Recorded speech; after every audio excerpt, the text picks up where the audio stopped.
Nagbigay na nga ng update si Harry kay Iris na magkasama pa rin sina Tyrone at Lavender. Pati rin si Ian, ipinaalam din niya kay Patrick ang kanyang narinig, kaya nakumpirmado ni Patrick na nagkampihan pa rin ang magtiyahin at dapat niya itong ipaalam kaagad kay Vito at Iris. Pinigilan naman ni Ian si Patrick dahil baka anong mangyari kay Aster at Lavender nito at hindi nila alam kung ano talagang pinag-usapan nila. Naguhula lamang sila.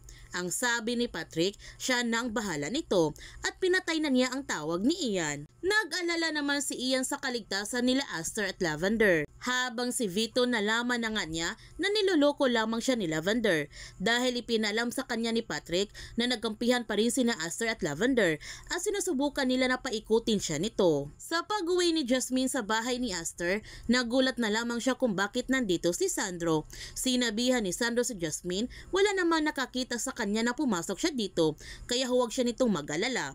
Ang sabi ni Jasmine, pwede naman sa susunod, itawag na lamang niya. Ang sabi ni Sandro, chinik na ba niya ang kanyang phone? Hindi naman siya sumasagot.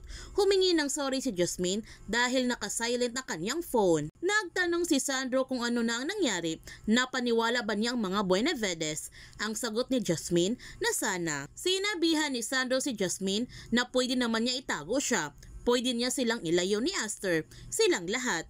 Mas mabuti yun para sa kanya, para hindi na niya kailangan ipain ang kanyang sarili. Naiintindihan naman ni Jasmine ang pag-alala ni Sandro para sa kanya, pero itutuloy pa rin niya ang kanyang pagpapanggap at nag-iingat naman siya nito. Dito na nga tumaas ang boses ni Sandro at pinagsabihan niya si Jasmine na kahit anong sabihin niya, napakadelikado yung paraan na pinili niya. Ang sabi ni Jasmine, wala namang ibang paraan. Paano siya makakalapit sa mga Buenavedes kung hindi siya magpapanggap? Galit na sinabihan ni Sandro si Jasmine na pwede tama na yung pagpapanggap niya at nagtanong siya kay Jasmine kung tungkol ba ito kay Tyrone, na baka nakakalimutan niya kasal si Tyrone kay Iris, samantala siya, ano bang posisyon niya sa buhay ni Tyrone? Isang kabit.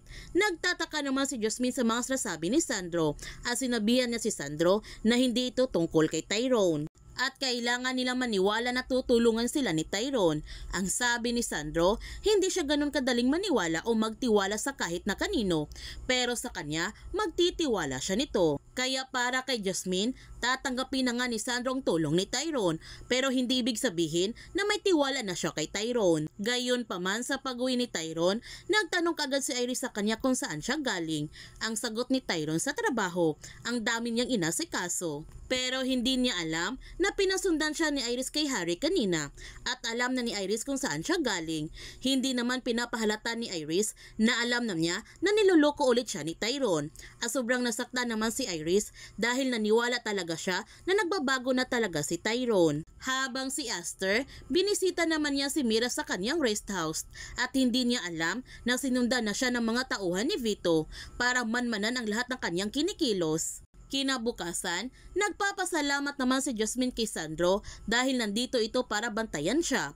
Nagtanong si Sandro kay Jasmine, alam ba niya na dating nasa military si Harry? Ang sagot ni Jasmine, oo, alam niya ito dahil nabanggit ito sa kanya ni Petunia. Ang sabi ni Sandro, dating tao yan ni Vito nung general pa ito.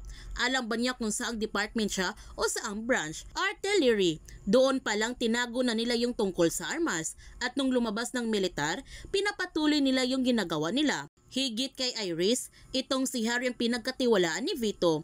Mas may tiwala pa si Vito kay Harry kaysa ni Tyrone, kaya babantayan niya na maigi si Harry para malaman niya kung saan itinago o nilipat yung bagong produksyon ng armas ng mga Buenavedes. Habang si Harry, ipinaalam naman niya kay Vito na hindi umuwi si Aster sa bahay nito. Dumiretso ito sa kanyang rest house at hindi nila alam kung may kasama silang iba. Ang sabi ni Vito, nag-iingat na rin si Aster. Ang mahalaga alam na nila kung saan nagtatago. Pero kung magkagipitan, kailangan nilang mas maging handa. Lalo na ngayon, alam na nila na niloloko lamang sila ni Lavender at Aster. Sinabi na rin ni Harry kay Vito na hindi lang si Lavender ang nanoloko sa kanila, pati na rin si Tyrone. At ipinakita niya kay Vito ang video na magkasama sina Lavender at Tyrone.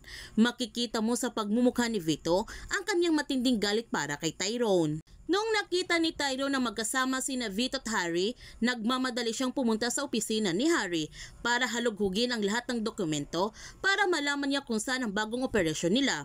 hanggang nakita na nga niya ito at nagmamadali na rin si Tyrone na kunan niya ito ng litrato habang si Harry ay papunta na rin siya sa kanyang opisina. Sa pagdating ni Harry, naligpit naman lahat ni Tyrone ang mga gamit ni Harry na parang walang nangyari.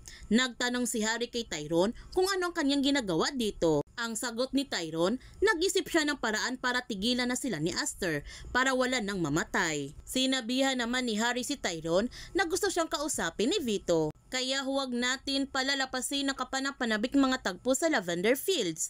Kung bago ka pa channel ko, don't forget to like, subscribe, and click notification bell para palagi kang updated sa mga videos in-upload ko. Thank you for watching and God bless to everyone!